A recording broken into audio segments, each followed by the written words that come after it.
Digníssima Confraria da Senhora das Almas e Senhor dos Aflitos, promotora desta festa, das grandiosas festas em honra de Nossa Senhora da Ajuda. Saúde todos os movimentos da comunidade paroquial aqui presentes, desde os leitores, os acólitos, os ministros da comunhão, o grupo coral, o grupo de jovens e todos aqueles que de forma muito própria vão colaborando na vida desta comunidade. Saúde de forma especial o Sr. Casimiro, que fez e quis ter a vontade de estar presente aqui no meio de nós, neste ato celebrativo, uma vez que cultura e fé andam de mãos dadas, uma vez que a cultura e a fé têm sempre de promover a dignidade do homem e da mulher em todas as suas dimensões. Saudar também cada um de vós, que sois os devotos de Nossa Senhora da Ajuda, aqui presentes e aqueles que porventura nos seguem pelas redes sociais. Deus não quer saber, não está interessado em saber aquilo que nós sabemos de Deus, mas Ele está sobretudo preocupado e interessado em saber a paixão que nós temos por Ele. Quase que podíamos dizer que Jesus não é um candidato nas próximas eleições, mas Ele está, sobretudo, consciente de que é necessário fazer uma sondagem de opinião, sabendo que o seu projeto ainda nem sequer está concluído, está muito aquém de ficar concluído. Mas ele sentiu a necessidade de saber e de testemunhar e de testar a fé ou a não fé daqueles que todos os dias caminhavam com ele. Foi isso que acabamos agora de escutar no Evangelho. Vede que ele se divide em duas grandes partes. Na primeira parte nós encontramos a pergunta: quem é Jesus? E na segunda parte encontramos o anúncio da paixão de Jesus, de que ele ia ser maltratado, de que ele ia ser crucificado, mas que ao terceiro dia iria ressuscitar. Mas depois apresentava-nos, caríssimos cristãos, a condição para seguir Jesus, de renunciar a si mesmo, tomar a cruz e seguir aquele em que acreditamos. Se na semana passada, amigos, eu dizia que cada um de nós deveria submeter o seu coração a um raio-x e de ver que no seu resultado apareceriam algumas manchas negras, que é o nosso orgulho, o nosso mau humor, o nosso mal querer, hoje não somos convidados a submeter um exame médico, mas é Jesus que nos submete a um exame da nossa própria consciência. E Ele quer ver, caríssimos cristãos, qual é a distância nossa própria, interior e particular, a nossa distância que vai entre a nossa cabeça, os nossos pensamentos e o nosso próprio coração. Vós vede, caríssimos amigos, os discípulos, há cerca de 3 anos que andavam com o Mestre. E eles estavam preocupados, Jesus estava preocupado em saber se eles estavam a compreender ou a não compreender os seus ditos, as suas curas e os seus milagres. Está na hora, caríssimos amigos, de eles optarem. E Jesus quase que faz um exame académico, quase um exame de consolidação dos conhecimentos, um teste diagnóstico. E começa a perguntar-lhes: vós que andais todos os dias comigo, dizem uma coisa, quem dizem por aí as pessoas que eu sou? E a resposta não foi difícil de dizer. E eles papaguearam-na, estava na ponta da língua. Mestre, olha, alguns dizem que tu és João Batista, outros dizem que tu és mais um profeta, outros dizem que tu és Elias. E ali fez-se um silêncio absoluto. Porque este Jesus, astuto e pedagógico, não fica apenas por esta questão. Esta questão que porventura até daria para copiar pelo vizinho do lado. Mas lança-lhes uma segunda questão. E vós, que andais todos os dias comigo, quem dizeis que eu sou? E aqui a resposta, caríssimos amigos, foi difícil de dar. E vede que a resposta mais espontânea, mas também mais assertiva, não foi do mais inteligente, não foi do mais intelectual dos grupos dos discípulos, mas foi de Pedro. Pedro, que era um rude pescador, que não tinha grande cultura, nem tinha canudos universitários, mas foi ele que disse: tu és o Messias, o Filho de Deus vivo. Amigos, se eu pegasse no microfone e fosse por esta assembleia abaixo e vos perguntasse: quem dizem aí por Gilmonde que é Deus? Nós certamente que ouviríamos respostas muito diversificadas e certamente não teríamos dificuldade em pronunciá-las. Mas se individualmente eu fosse por aí abaixo, por esta assembleia, e perguntasse: e tu João, e tu Maria, e tu Manuel, quem é Jesus para ti? Aqui certamente que muitos de nós ficaríamos muito entalados, ficaríamos muito paralisados porque não saberíamos o que dizer. E aqui está o nosso mal. Nós muitas vezes formatamos a nossa religião. Nós muitas vezes, caríssimos cristãos, a definição que nós temos de Deus foi porventura aquela definição que os nossos pais, os nossos catequistas nos ensinaram nos bancos da catequese. Pois a minha definição de Deus, a minha ideia de Deus, tem que ser completamente diferente da tua ideia. A nossa ideia de Deus, caríssimos cristãos, da diversidade desta Assembleia, não pode ser a mesma.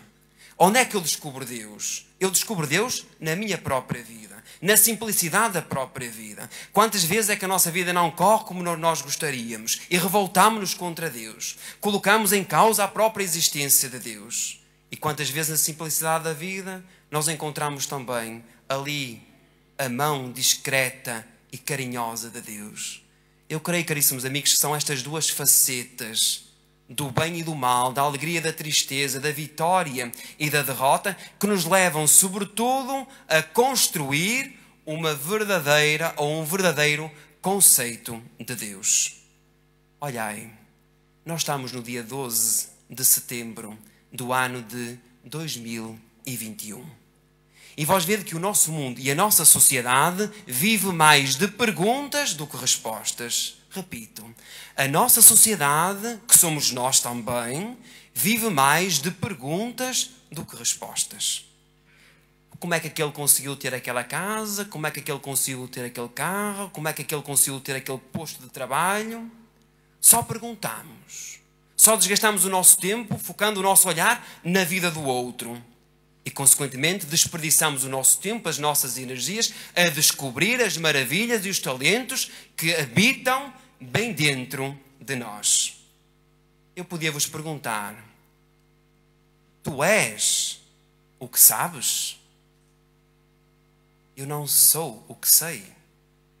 Eu sei muito mais do que aquilo que sou. Explico-me. Todos nós temos que ser boas pessoas, verdade ou mentira? E nós somos boas pessoas uns com os outros. Afinal, nós sabemos mais do que aquilo que somos.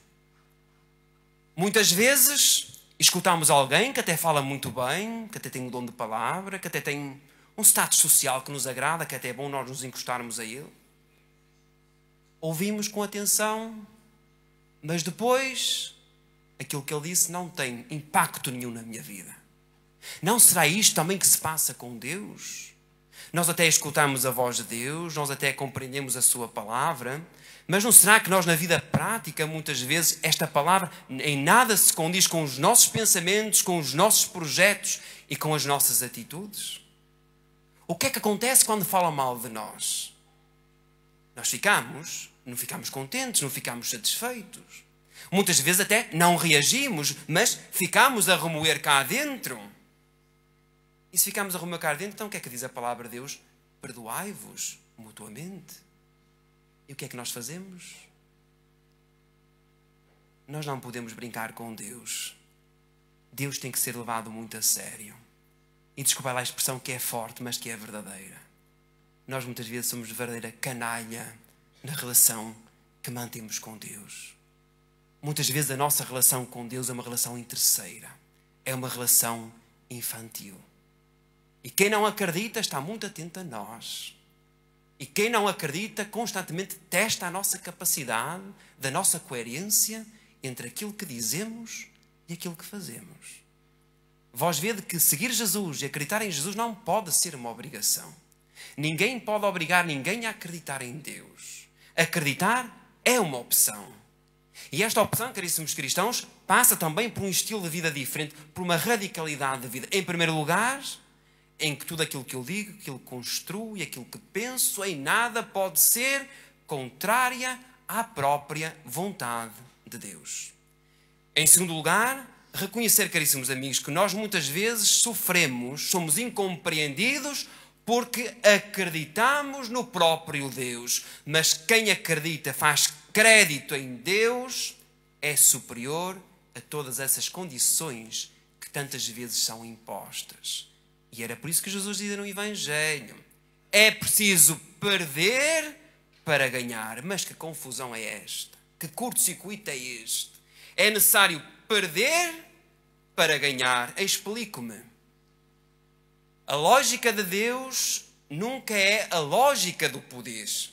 A lógica de Deus é sempre a lógica do serviço. Quantos no mundo e na sociedade hoje não andam em busca do poder? Não o poder pelo poder, mas o poder para se poder vingar. O poder para se poder vingar. Isto é desumano. Isto é incoerente. Isto é surreal. O poder para se vingar do outro é das atitudes mais terríveis que nós podemos ter diante da humanidade, que nós podemos ter diante de Deus e que nós podemos ter diante da mãe que invocamos como a Senhora da Ajuda. Quem é que pode pedir ajuda a Deus e a Maria se quer o mal do outro, se quer espezinhar o outro, se vive contente com o insucesso do outro e a derrota do outro? Perder a vida não é correto. E não é isso que Jesus nos diz no Evangelho. Mas perder a vida em prol de alguém, isso é ganhar a vida.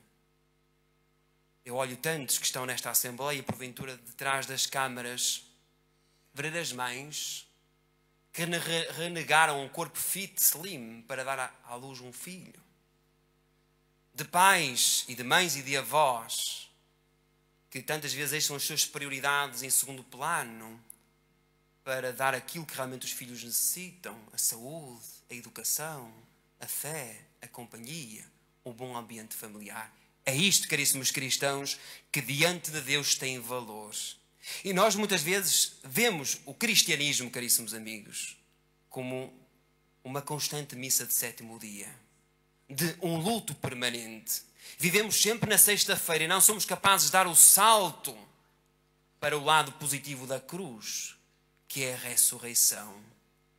E reparai que não é com fel que nós conquistamos as abelhas, mas é sobretudo com mel, é com a doçura das nossas palavras, de um olhar novo, de um olhar translúcido. Estou quase a terminar. Saiamos hoje desta celebração, destas grandes festas, em que também daqui a momentos Maria vai passar pelas nossas próprias casas, e saiamos com um olhar novo. Vós vede que hoje os focos da sociedade medem as pessoas pela aparência, pela moda, por aquilo que têm, mas tudo passa. Aos 20 anos, o mundo é nosso. Aos 30 anos, queremos conquistar o nosso país. Aos 40 anos, queremos conquistar a nossa cidade de Barcelos. Aos 50 anos, queremos conquistar a nossa terra de Gilmonde. Aos 60 anos, nós queremos mudar a mobília da nossa casa. Este é o trajeto da nossa vida, desde o mais culto ao mais simples, do mais rico ao mais pobre. E era por isso que há bocadinho Santiago dizia na segunda leitura: a religião que verdadeiramente agrada a Deus é aquela que se preocupa com os pobres e que pratica a misericórdia. E quando nós nos aproximamos de um pobre, o pobre não está à espera das nossas teorias, da nossa lógica, mas o pobre está à espera de ações bem concretas. Vamos fazer aqui um parênteses e ninguém nos ouve.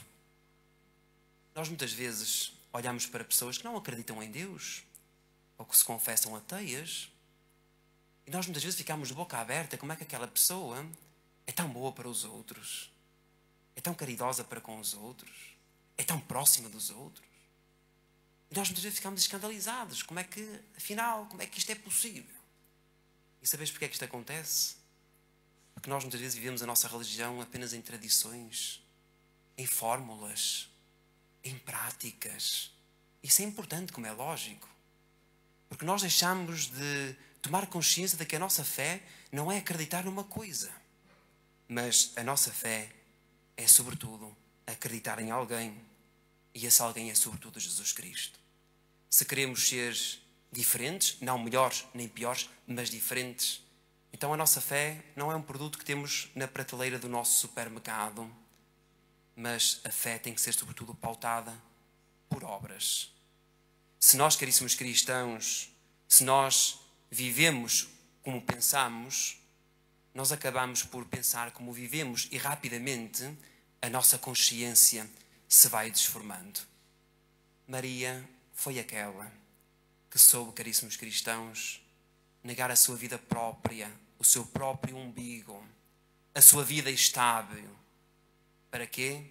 Para ela própria também se deixar trespassar pelas 7 dores, para que também ela, como mãe, na sua dor, pegando no seu filho Jesus, colocá-lo também no sepulcro, mas com aquela consciência de que ali não está o fim, mas ali está o princípio, jamais sem fim.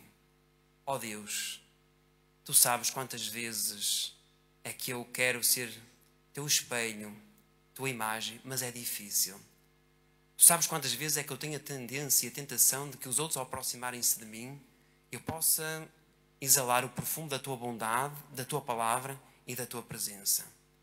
Ó Deus, tu sabes quanto esforço é que eu procuro para cumprir a tua palavra, mas tantas vezes o stress da vida, tantas vezes a busca de um Deus que é visto quase como aquele que empresta dinheiro sem cobrar juros, e que vemos tantas vezes a igreja apenas como uma agência bancária. Possa também eu reconhecer em ti, Senhor Jesus, não apenas o remédio, mas também a cura. É Maria, a Senhora da Ajuda, que diz: olha para o meu filho. Ele é a palavra para ser falada. Ele é a palavra para ser dita. Jesus é o doente que necessita de carinho e de compreensão. Jesus é o nu que necessita de ser vestido. Jesus é o mendigo que necessita de um sorriso. Jesus é o só que necessita de companhia. Jesus é tantas vezes o esquecido que necessita de lembrança e de gratidão. Maria dá-nos 3 saltinhos, 3 degraus para uma vida com mais perfeição. Que ela nos ajude a procurar Jesus, que ela nos ensine a encontrar Jesus e que ela nos ensine a amar Jesus. São estes 3 verbos: procurar, encontrar e amar. Quem dizem os homens que eu sou? Muito fácil. Quem dizem, e vós quem dizes que eu sou? Um pouco mais difícil. Eu acrescentaria uma outra terceira questão para a nossa reflexão. Coloquemos diante do espelho e não digamos: espelho meu, quem é mais bonito ou mais forte do que eu? Mas coloquemos diante do espelho, e diante do espelho nós perguntemos a Jesus: ó Jesus, quem é que eu sou para ti? E aqui certamente a resposta será muito mais difícil. A verdadeira religião que agrada a Deus é o amor a Deus e o amor ao próximo. Tudo o resto é palha.